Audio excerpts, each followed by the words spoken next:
This is the Umbrella Academy on TV Podcast Industries, and we're discussing the Umbrella Academy Season 4, Episode 3, The Squid and the Girl. As you can see, many questions remain. What is the cleanse? Who is this little girl? Where did she come from? And where will she go from here?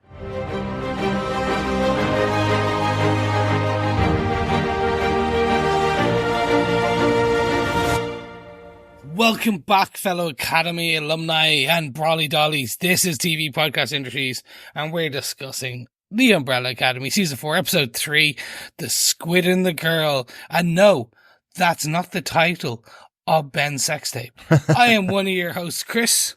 I'm your other host, Derek. Welcome back. Yes. The Squid and the Girl. I kind of like that. It's like, yeah, it's an interesting version.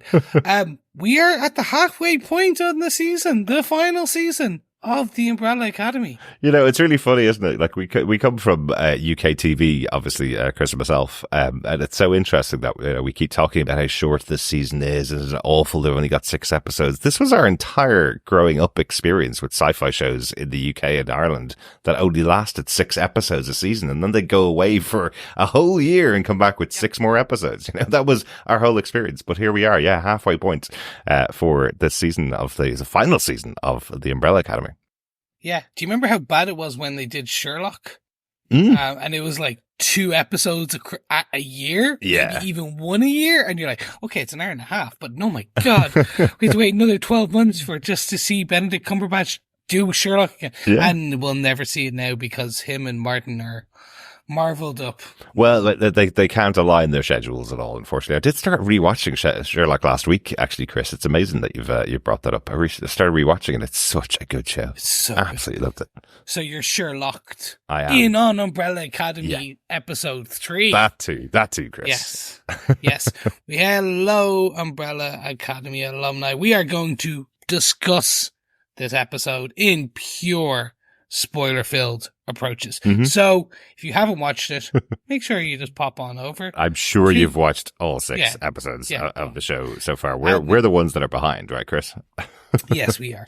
But that is the thing. We are watching them episode by episode, podcast and then podcasting because we want to get into the nitty-gritty, the minutiae that has been pulled together of this. Yeah. So, if you want to join us, don't forget to head on over to tvpodcastindustries.com.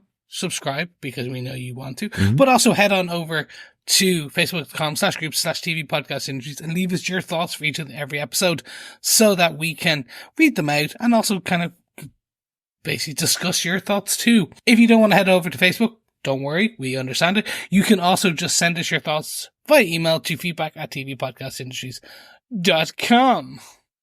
Absolutely. Yeah, we always kind of talk about the fact that that Netflix drops all these episodes in one go, and it's really difficult to cover a Netflix show because they're dropped in one go and everybody watches them and then disappears.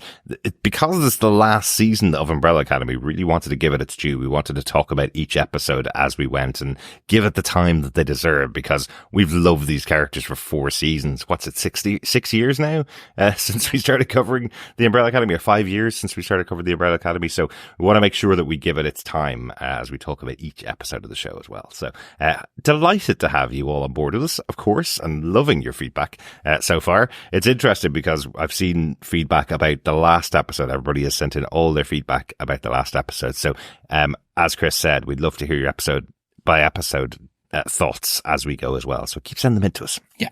And you may notice we are missing a third voice.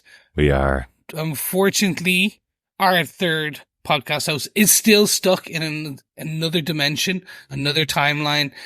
He may join us towards the end. We don't know. Time will tell. As literally they say, who knows the future? No one. Yeah. But if it's written in the stars, it's just us. It's written in the stars. But we will hold out hope. We'll have him towards the finale. Otherwise, we will just enjoy our dulcet tones. Yes. Yes. As it stands right now, I'll be honest. I don't think John's going to be back up podcasting for at least another week or so, which does impact our next podcast. We are looking to cover Lord of the Rings, Rings of Power, one of John's favourite universes of TV shows. Lord of the Rings coming out with its next season this week in a couple of days' time.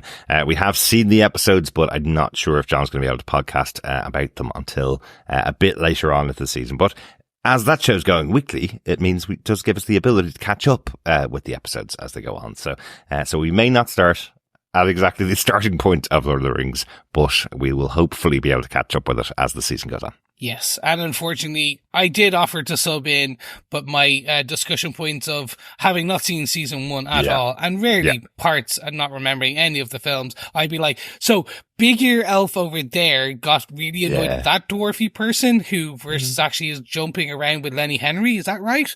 Oh, and the eye in the sky is actually a DC no, okay, so that's not Olmec. Okay, cool. Yeah, unsurprisingly, I said no to the very kind offer of Chris to sub in. But I will say, and I can say it now because the embargo has lifted on the on season 2 of Rings of Power. Go check it out. Ooh, it's well worth it. Season 1 was set up, which we always knew it was going to be, establishing that world. But season 2 is really, really enjoyable so far. Go check it out. I love how you have to say they have to set up the world of Lord of the Rings. Yeah, absolutely. This is hundreds of years before the universe that we've seen in The Hobbit and Lord of the Rings. So they had to establish where we are, what that world was all about in the first season. And there was some awesome episodes the first season. I wouldn't tell you to skip that either, but go check out season 1 and season 2 of Rings of Power. Season 2 starts off very, very well. Very impressed with it so far.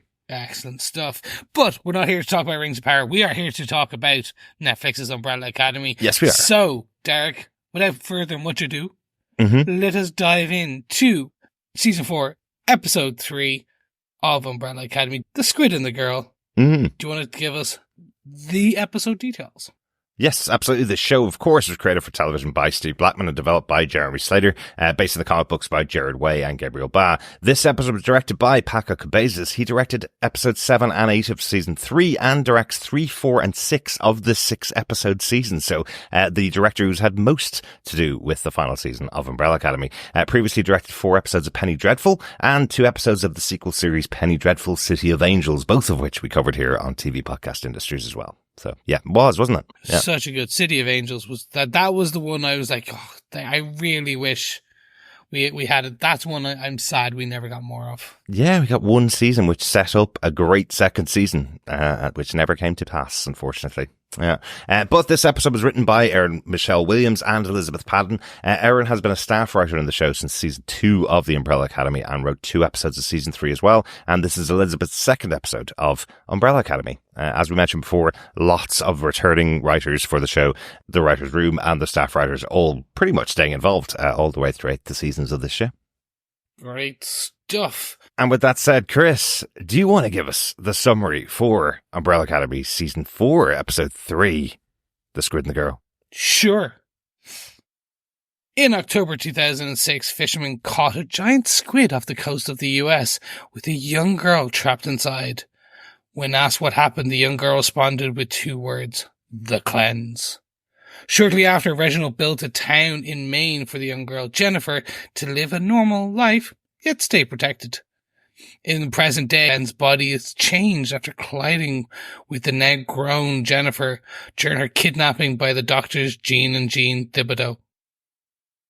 Klaus gets his drug dealer Quinn to kill him, but after he discovers Klaus's immortality, he kidnaps him with a plan for Klaus to pay back his debts.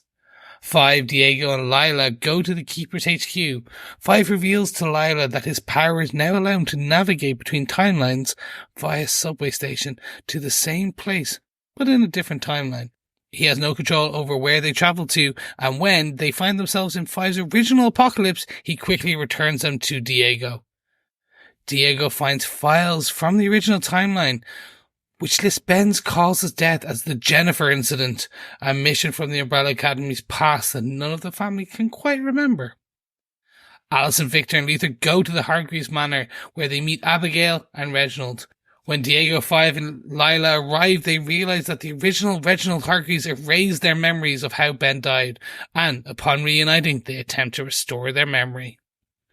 Meanwhile, Jean and Jean show Jennifer mementos of the original timeline, as well as the giant squid they found her in. They reveal she is the key to destroying all timelines and restoring the original one. On his own solo quest, Ben is told by Cy Grossman to use the wounds he got from Jennifer and listen to his body to find her. He arrives at Jean and Jean's hideout and unleashes his inner horror to free Jennifer, all the while unaware that the Thibodeaux intentionally let them escape to carry out their plan.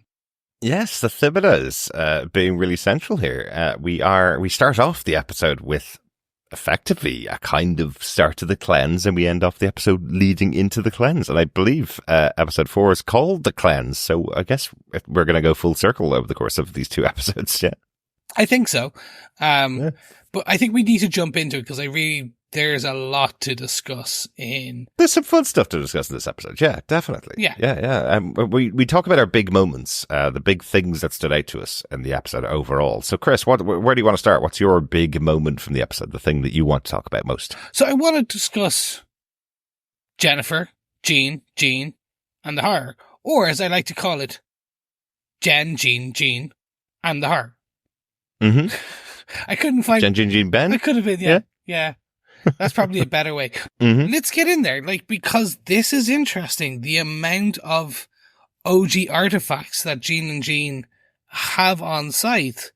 Absolutely. From the Umbrella Factory, going through that, the overall warehouse, I would say, the barn of the artifacts, and looking in the background, there's definitely stuff I was like, oh, I remember that, or I know that from season 2 or season 1, or all those little nice Easter eggs.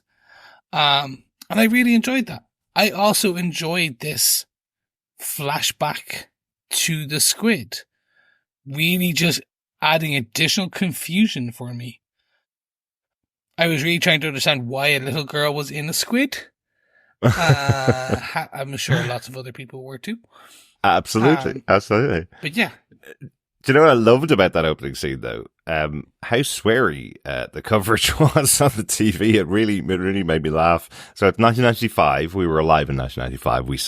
We saw news reports that were going on. But this is true live TV when the reporter is out talking to these two fishermen who've captured the biggest squid of all time, and possibly worldwide, is what they're saying. But it's a fun chat. But I love how sweary it gets on live TV. They start out by saying, we just thought it was effing huge. That's as she's talking to them. But even the reporter gets into it as she goes along, realizing this is like a massive moment. We know now, live reports are usually 2 or 3 second delayed live reports, so they catch people and news reporters who may get a bit difficult on air, right? Exactly. But yeah, this is one of the fun parts about it. But yes, inside the massive squid, we find Jennifer hidden inside, and she's saying that the reason why she's there is the cleanse. That's what happened. So very interesting. Yeah. I'm wondering if it is also going to end up being some timey-wimey type of thing, where literally they're going to take it all the way back, and somehow a little girl falls into it, and then that's actually the cleanse. You could do some weird, wacky stuff, which I know they would. Yeah. I like that this is setting up something completely off the wall. Well, yeah. It is. Or at the very least, it's setting up an explanation for something that we've heard about since season 1, the Jennifer incident, the death of Ben, right? So back in 2006, that's when Ben died. That's the mission that they were on. So that kind of full circle moment that we're finally getting an explanation for what happened on that mission. We didn't know it was called the Jennifer thing back in the day. So we just knew that Ben died on a mission. And then that's it is fun to see how they are expanding upon this. So pulling in lore, my assumption is they would probably, or have probably, discussed this with Jared and Gabriel. I'm sure. It's going to go, hey, is this good? Because this does start to rewrite the overall universe that is the Umbrella Academy. But I would argue now, I think we already argued ourselves about it, that this very much, the Umbrella Academy Netflix is very much their own thing now. They have surpassed by a long amount the comic books, the OG material. Yes, for our wonderful fellow Umbrella Academy alumni. Myself and Chris do talk off air outside of the podcast. No, as we well. don't. And, Don't break the illusion. The discussion that we had was, I'm not a big fan of the comic books that were created. They're fine. They're grand. I can kind of see why they were out there, mostly because of the extraordinary star power that comes with Gerard Way to get them created in the story that he wanted to tell. But I do think the TV show has done a better job of telling the story with these characters, and gone far beyond it. The drama that's there on TV, on Netflix, is much better than as written in the books. And I think at this stage, they have created a story, and now they want to close out the story of the characters that have been created for the Netflix show. They really don't bear a huge amount of resemblance at this stage to the original counterparts that were in the comic book. That's a personal opinion, of course, but that's how we've discussed it afterwards. So they're not taking a storyline from the comic books, as you've mentioned, Chris. You've read all of them. This isn't a storyline that's in the comic books. They're taking a storyline from the show and expanding on it to close out the show, right? Exactly, and it's very much as almost we all understand multiverse now. It is ingrained into pop culture. You could almost think of the comic books being their own universe. That's their own universe, their own timeline, their own thing. Yeah. The Netflix show is its own version. And I enjoy this because you also, like, Jean and Jean are their own characters. And we get that beautiful, crazy scene between Jean and Jen. When they act as like those homely... I don't even know how to say it. It's that that almost granny grandpa, like folksy Midwest kind of friendliness. And you're like, oh, that just seems so weird. Well, it's, I suppose the fact that they kidnapped Jennifer last week and we didn't know the intentions of Jean and Jean up until this week. They want to get to the clans. They know who Jennifer is and they want to get there. She's the key to it. But to see her waking up in the house and being brought freshly dried clothes and breakfast, you know, but they do get the dance sequence of this season, I guess. They have their moment where they're dancing to Cher in full choreographed dance, right, in this episode, which is something that has been a true hallmark of the TV version of the Umbrella Academy. But their dances to Cher's Gypsies, Tramps and Thieves, an excellent song. Always loved that. Got a good style about it. So having them do their choreographed dance to that. But you're right, Chris. It's just, you don't know who these characters are. You don't know where they come from. And they seem very ornery, very nice, kind people, just trying to get Jennifer to solve this big issue that they've discovered, the timelines that don't match, the possibility that she could be the one that will collapse the timelines and bring it back to what they believe to be their real timeline. They are really interesting. They talk about them being in community college, don't they? And they got fired from tenure in community college. Yet in their real timelines, they believe one of them worked in Harvard and another worked in another massive Ivy League university, and they believe that's their real timeline. So again, some interesting indications of where they come from and where they think they should be wanting to get back to. They don't feel like the evil characters trying to enact their evil plan. They feel like two people who've been lost into terrible timelines going for, again, tenure in Ivy League colleges to small community universities. And yet we do know that they are incredibly violent. Yes, they can be. We saw them in the first outing where they shot the other Umbrella Effect Memento Gatherer full of blood. Well, he was trying to rip them off for €10,000 for a VHS, or $10,000 for a VHS. That's a lot of money for a VHS tape. I've seen weirder things for VHSs. But yeah, no, I think this is setting up, again, like, they're setting up some really interesting kind of pieces here, both with the characters, the Jen and Ben storyline, and then just what the cleanse could be. Yeah. And I think we started to kind of posited a few things last episode I think we're starting to get some ideas, but we'll probably see more in the next episode, of course, in terms of what it really is. But I think outside of Jen, Jean, and Jean, seeing Ben go full horror. Yeah. Like, go almost like being drawn like an animalistic rage and tranced rage with full tentacles kind of swinging tree to tree level stuff here. It's like Tarzan, but like evil. Yeah. I think it was really cool, wasn't it? Like, he met up with Cy Grossman, who was able to track him, David Cross, who we mentioned how awesome he is last episode. But as Ben goes off on his own solo mission, meets up with Cy Grossman tells him to listen to his body, and that will find his way to Jennifer. His version of listen to his body is not just the connection that he made with Jennifer, that burn mark, that's the pulsating burn mark that's on his arm. It's also, it looks like he's able to control that power of, as you call him from the comic books, the horror, the tentacle, the monster that's inside Ben. That cool moment where he walks in on the tentacles rather than walking in on the legs. It feels like something out of a horror movie. But in the background, as you're seeing in the flashing of lightning and the darkness that's there, and the flashes that are going on of gunfire towards the horror, you're seeing him rip apart the bodies of Jean and Jean's security guards that are at their home. It looks cool. It's really awesome. The fight sequences in this show have always been real standouts.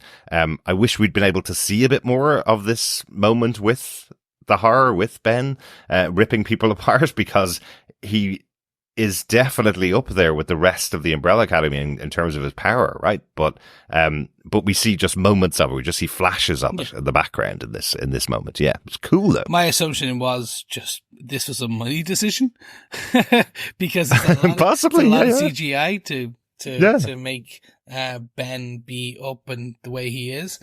Well, we did talk about it last week that, we haven't seen Pogo at all so far this season, and we do have the things that are revealed that Jean and Jean have from other universes. There's a little statue of Pogo that we see in there, and I'm going, well, statue's really easy to put on screen rather than a CGI version of a talking monkey, right? Yeah. So there we go.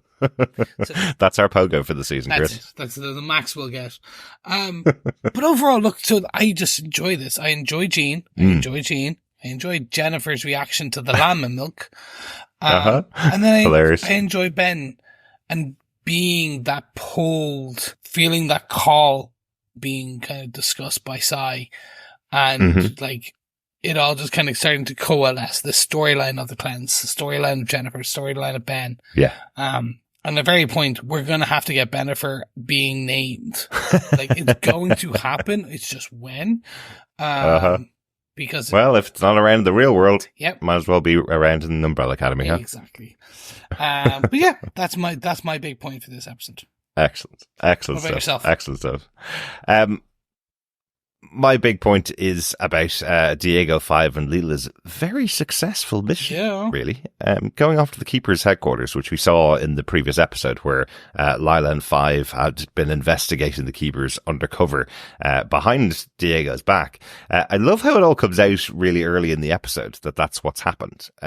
Really early, they're kind of going, who are these guys, Jean and Jean? And 5 just goes, all right, exposition dump time. This is what happened previously on Umbrella Academy that you weren't aware of, Diego. And then in the car on the way there, Diego finds out that his thoughts that Lila could be cheating on him with the Greek guy with the moustache, that obviously turns out to be wrong. That's 5 undercover. So all of that's pieced together on the way to their mission. But Diego tries to prove himself, which is always good. Diego has been such a great character over the course of the last few seasons, and now he feels beaten down and suburban in this life that he's been in. But we see him here really using all of his skills and being the one to find the resolution to what they're looking for, find at least some information. 5 and Lila actually don't do anything on this mission. It's Diego that finds all the information that's been hidden, all the information that doesn't arrive in the rubbish bins, the bits that were left behind by Jean and Jean. He's the one that works all that out and pieces the story together, while Five and Leela go off on their little sojourn into the alternate timelines through the subway system that they still both don't understand. So it's left to Diego, and it just feels like Diego stands up, becomes himself again, becomes the character that we've known and loved for 3 seasons, and is able to do the investigations, able to show how useful he is. And I kind of love that as he pieces it all together and sits down in front of Five and Leela, he goes, I bet you really regret not giving him my CV to the CIA, right? As he pieces it all together, since they didn't do anything, since they didn't learn anything on behalf of the investigation into the Keepers. I thought that was really good. But there's also the side story of what happens with Five and Leela, right? So we've talked about the powers of the characters and how they've changed. We learned that Five travels into this subway system that connects all the timelines, in the last couple of episodes. Lila, is she able to control his powers still? It seems like she is. She grabs onto Five's arm and makes him do that jump. When he didn't want to, right? It's more, I took that she's able to mimic. That was what was her thing, which was kind of mimic. That was her old power, yeah. And we learned that she has this new power of shooting lasers out of her eyeballs, but it seems like she's still able to mimic and push I think she Five into doing it. Yeah, interesting. I wonder whether that was a writer's issue or they just went, nobody will mind. I think it's nobody will mind because his power has changed. That he can teleport, but he can only teleport to the subway station. He can use the subway station to go to wherever he left from teleporting in another timeline. Yeah. So that's interesting. Hers is now she can mimic the other people's power and kind of like you say, kind of use that to say teleport. But she also has Cyclops level eyes and laser beams. Yeah. So I'm wondering if there's more to Five's power as well now at a certain point.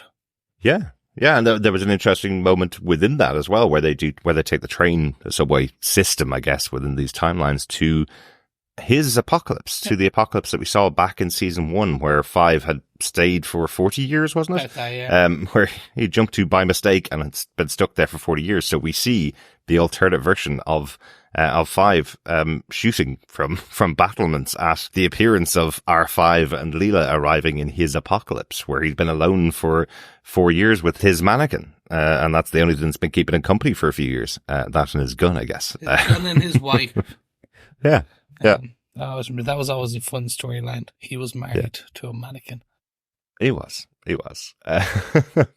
But I really liked this. I really liked Diego being able to stand up and be himself. You know, we're not going to have the same level of character depth that we've had in the previous seasons because we only have 6 episodes out of 10. You know, we're not going to have that. So having a moment here with Diego being able to stand up and show all of his abilities to his family and go, look how useful I am. You know, I'm a really important member of this team. I'm able to find out all the information that you wouldn't be able to find out. And the information that he finds out is that the Jennifer incident is what killed Ben. This connection here that we have to the cleanse, as the Jean and Jean are calling it, that is what killed Ben in the past. So something that we would never have found out otherwise, right? Yeah, he's Batman. Like, we joked about it last episode. He is still Batman. He is still, like, that's what he was before all of this happened, before the whole of season 1 kicked off. So, he is good at his job, or what was his job. So, you're right. It's good to see him exercise that again, because I feel like he's somewhat of a butt of a joke sometimes. Sometimes, like, that's fine. They all are. Yes. Like Luther, 100%. Luther was the leader, but Luther then becomes literally the butt of many jokes throughout the seasons. And does use that butt to a lot of his advantage as a professional dancer, Chris. Exactly. Yeah. He's got to shake that money maker. That was good. Well done. But look, I'm in agreement with you. I think this was a good use of their the time together across the three of them.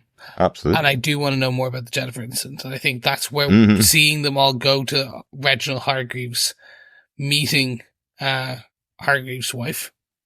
Yes, absolutely. Yeah. We get a bit of time on screen with Reginald Hargreaves' wife, who we hadn't seen much. We kind of seen her, that she was being protected on the moon by Luther, which we learned in, I think, the second season. It took all the way, at least all the way through the first season, to learn why he was on the moon. But actually finally seeing her on screen and finally getting some interaction with the kids, it's really good. Yeah. Yeah. So then the decision is, Reginald, of the OG Reginald, probably kind of block their memories, and let's figure this out. Let's find out what the Jennifer incident is. And it's a good place to end, because it does give us that right setup, which is, how did Ben die? Let's give us that information, and let's find out more about how Jennifer was involved in the OG timeline, because that is going to give us some information going into the next episode and beyond. Yeah, again, we've talked about the Netflixness of the Umbrella Academy in the past. This is the absolutely perfect Netflixness, isn't it? Yeah. All of them sit into their seats and it just goes to credits. You've only got to wait 3 seconds to find out what happens next. Or in our case, however long this podcast recording takes, plus some more. Exactly. Plus that 45 minutes to watch it, right? Exactly. Excellent. Anything else from the episode that we haven't talked about, Chris? No, again, just the Easter eggs in the barn with Gene Gene's barn and the Keeper's HQ. That was cool. I mean, I haven't gone deep in it, but if you go on X or Instagram, there is kind of stills of people going, this is from this part and this is from here, and people have gone deep on it. Absolutely. That's very cool. It was really cool. We saw things like the violin that Vanya was playing back in season 1 that caused the original Apocalypse when she was playing it. it's there. We see Diego's weapons are in there. We saw the statue of Pogo was in there. It was really cool. Of the actual Umbrella Academy as kids, those types. Yeah, exactly. So, really, really enjoyed seeing those little touches in there, but we're not going to call out all of the Easter eggs. That's for websites to do, right? Could have Deneki or any of those. Okay, just sorted. Yeah, but didn't we see the mask of Cha-Cha? Mary J. Blige's character from the first season was in that box back in episode 1 that they got that had the marigold in it. So there's loads and loads of things. It's almost like they went, "This is our final season. Let's get all the props from the last 3 seasons, bring them in, and use them as little touch points for all the fans." Again, they didn't have to make new ones. Which I kind of love, to be honest. I mean, I'm a big fan of shows like Doctor Who, where they do that, where they pick things out from the 60s or 70s or 80s and put them in as little Easter eggs in the background of those characters. So why not do it on Umbrella Academy in your final season? 100%. Huh? I'm messing, but I enjoy it. I'm the guy that just watched Despicable Me 4 and looking at all the other Despicable Me's and or like Sing or things like that, where you can see Gru and the minions in different properties and vice versa. They do that too. And it's the same with, that's Illumination, but when you have DreamWorks, they do their version of that. Pixar do, here's Monsters, Inc. in X, or here's Stitch in Y. So I enjoy those stuff. I love that you're going so early on this, Chris. I thought you'd be waiting until Miles was at least 5 or 6 to be going deep into the Easter egg lore of animated movies. I thought you'd just be going into all the horror movies that you could watch now. Since he's so young, he wouldn't retain. See, I thought that, but then I remember watching it when I was 6, so that's problematic. Right. Yes. That's problematic. Yeah. But do it now before Miles gets older. What about yourself? Any notes from your side? The one I want to talk about really is Klaus, because we haven't talked about him here. But the end of last episode was Klaus being brought back alive by effectively Allison, but really the whole team. Allison was the one that did it, but Klaus goes wild on the whole team, but specifically Allison. That the relationship that they've had for years is she's been the one that's effectively been holding his hair back when he throws up after his binge drinking or him going completely off the rail. But he takes it out on her and every other member of the team. except Lila, which I really liked. When he's, what's it when he's going through the team, he goes, daddy issues, mommy issues, definitely more daddy issues. And then you seem very well adjusted, actually, to Lila, which I really enjoyed. But then he goes off, back to old Klaus, instantly, which is really sad. He spent 3 years, dealing with the repercussions of how far he went in the past, the sex and drugs and everything else that he did, the cult leadership that he did in the past. But he goes completely off the deep end immediately. He goes back to Allison's home while Claire's out to basically steal anything that isn't nailed down. Claire confronts him before he leaves, which I thought was a really good scene. Claire knowing that he's an addict, knowing that he needs somebody to intervene before he goes back to his old self, but unable to persuade her Uncle Klaus to give up this path that he's going to go down. And then we see a bit more of it later on when he meets up with Quinn, who was a member of the biker gang from last season or season 2, the Mothers of Agony, that Pogo is a member of. So it's interesting that they're bringing him back into the season, but a really kind of odd moment where Klaus, after effectively learning how to float in front of him, I've never seen Klaus have that power before. He's able to float in the air. He encourages Quinn to shoot him in the head and kill him. I don't know why he just does that. Is he just trying to prove that he doesn't have any fear of death again? Is that what he's trying to do? I don't know. I don't know why he encouraged Quinn to do it. And it's revealed later on that once Quinn finds this out, he goes, oh, hang on a second, I have a use for you, Klaus. Brings him, captures him, brings him home to their lair and hangs him upside down. A great line from Robert Sheehan there, though, with "Don't leave me hanging," which is really good. Enjoyed that. But yeah, so Klaus again back on his death wish, very quickly again. Back to old Klaus, back to season 1. Yeah, I found it like you made the joke about he tried to grab anything that wasn't nailed down. He still grabbed the TV that was nailed down. It certainly was. He ripped it off the wall. I enjoyed this because it gets you back to Robert Sheen doing what Robert Sheen does best with the character Klaus. I will say my issue, quote unquote, like bunny ears, is it just he goes from 0 to 100. Like it's just absolutely so quick. There is a bit of like character level whiplash that I get. Yeah. I understand again, they're on a timeline here. No. Yeah, a very short timeline. No pun intended.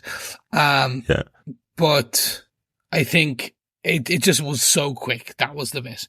Mm-hmm. To get him back to Junkie, like you could have just had at least given us a 30-second scene with him in a bar, having like a shot or a drink for the first time, or just something to get you straight back to Junkie Klaus. Because it was like literally, I'm back alive now.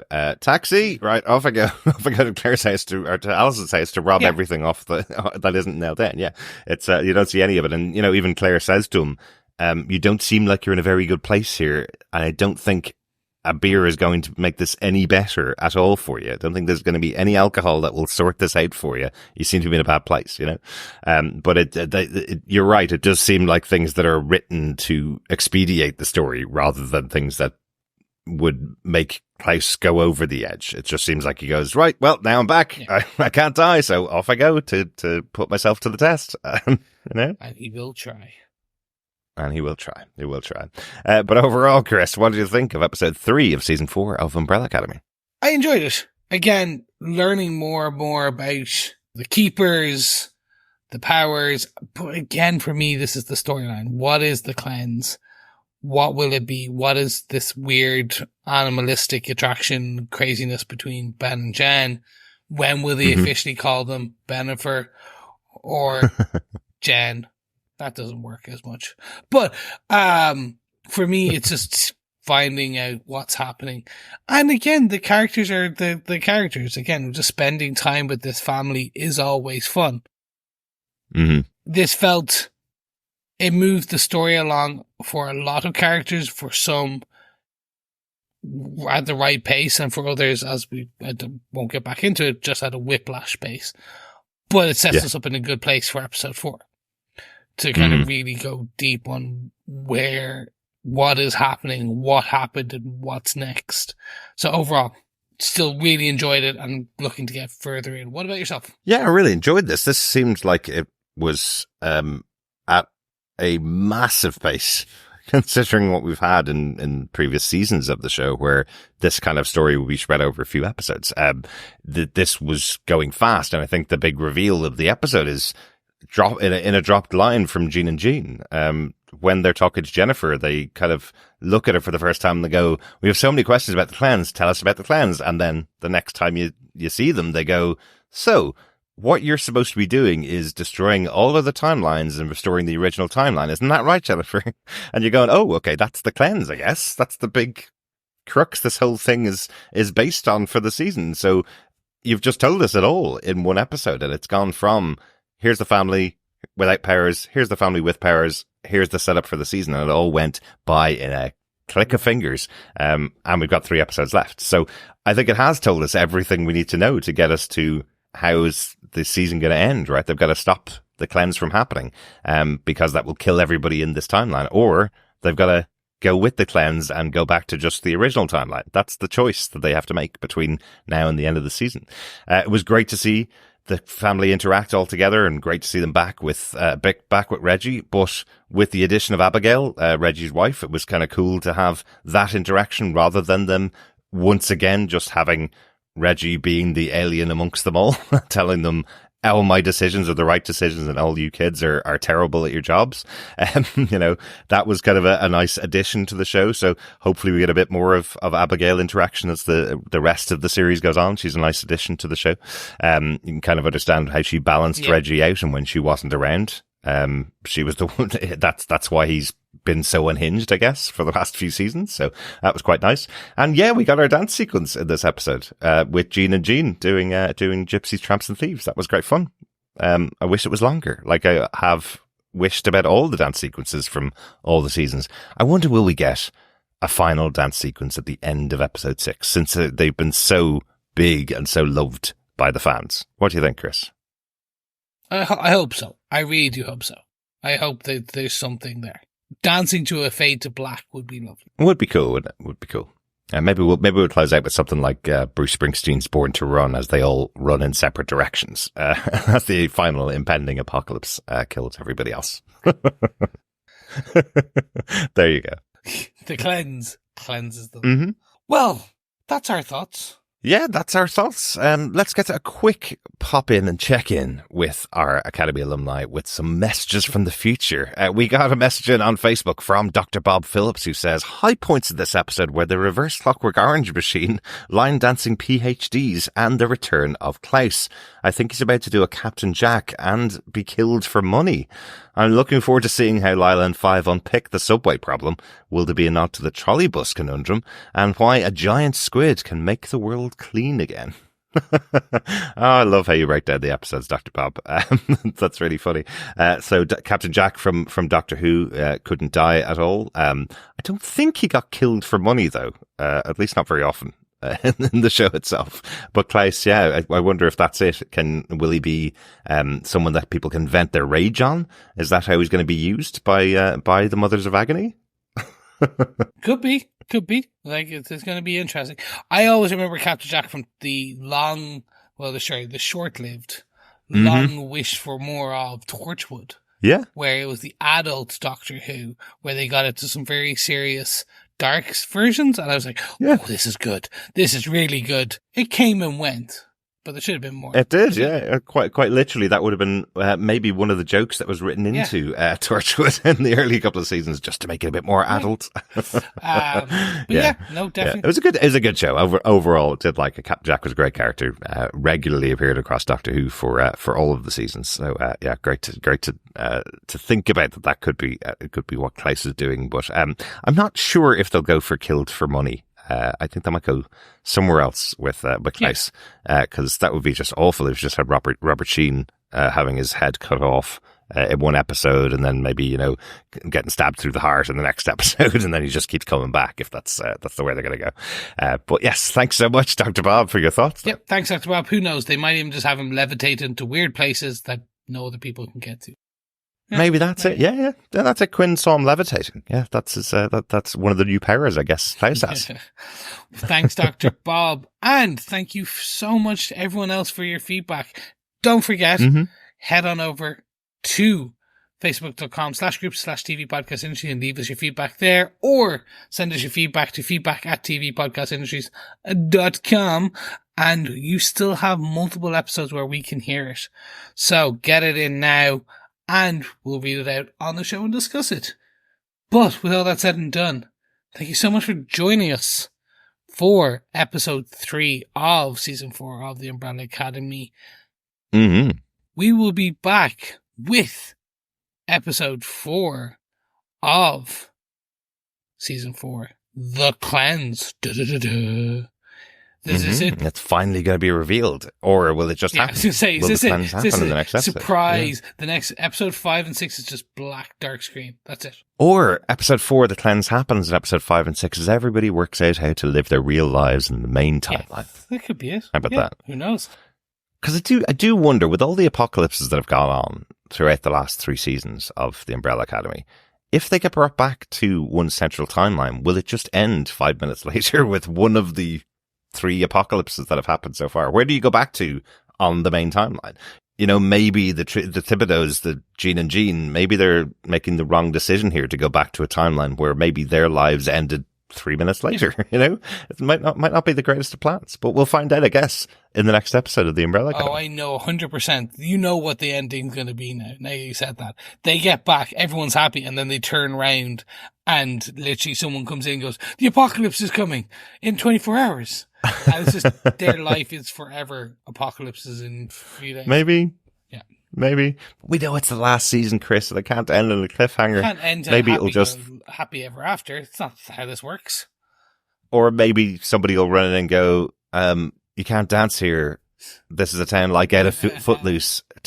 Dancing's been banned. But I guess we'll find that out in a couple more episodes' time. Thanks so much for joining us for our discussion about the 3rd episode of the final season of Umbrella Academy. We'll be back next time. Until then, keep watching, keep listening, keep dancing. Bye. Bye. You can dance if you want to. You can leave your friends behind. And if you don't dance, you do. Hey! Oh, you were so close to knowing all the lyrics. I was quite impressed. I probably do some of it.